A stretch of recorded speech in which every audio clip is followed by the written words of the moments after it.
రైతు భరోసా గత ప్రభుత్వం అమలు చేసిన రైతు బంధు పథకం కింద 5 సంవత్సరాల్లో 80,440 కోట్ల రూపాయలు ఖర్చు చేసింది.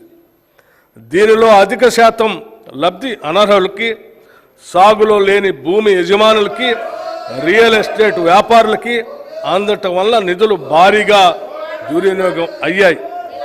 గత ప్రభుత్వం చేసిన ఈ నిర్వాహకం వల్ల ప్రభుత్వ సొమ్ము నిరుపయోగమైంది. గత ప్రభుత్వం వారు రూపొందించుకున్న నియమ నిబంధనలను వారే తుంగలో తొక్కారు. ఇది చాలా శోచనీయం మరియు క్షమించరాని నేరం. మా ప్రభుత్వం అర్హులైన రైతులకు మాత్రమే లబ్ధి చేకూరేలాగా రైతు బంధు పథకం స్థానే రైతు భరోసాను తీసుకొచ్చింది. ఈ పథకం ద్వారా అర్హులైన రైతులకు ఏటా ఎకరానికి 15,000 రూపాయలు చెల్లించాలన్నది మా ప్రభుత్వ సంకల్పం.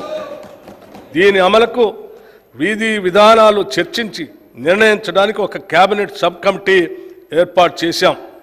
ఈ కమిటీ పలు జిల్లాల్లో పర్యటించి ఆ ప్రాంత రైతుల్ని, వ్యవసాయ రంగ నిపుణుల్ని, మేధావుల్ని సంప్రదించి వారి అభిప్రాయాలను సేకరించింది.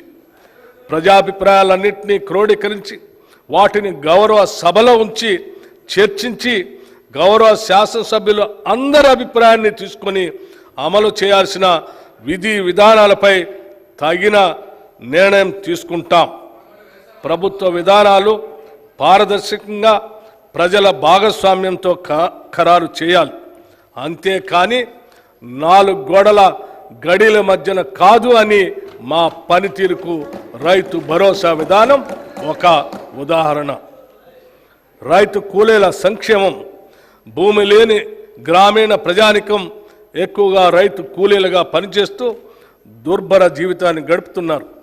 వారికి ఎటువంటి ఆర్థిక భద్రత ఉండకపోవడంతో పనిలేని రోజుల్లో పస్తులు ఉండాల్సిన బాధాకరమైన పరిస్థితి. వీరికి గత 10 ఏళ్లలో ప్రభుత్వ పరంగా ఎటువంటి సహాయ సహకారాలు అందలేదు.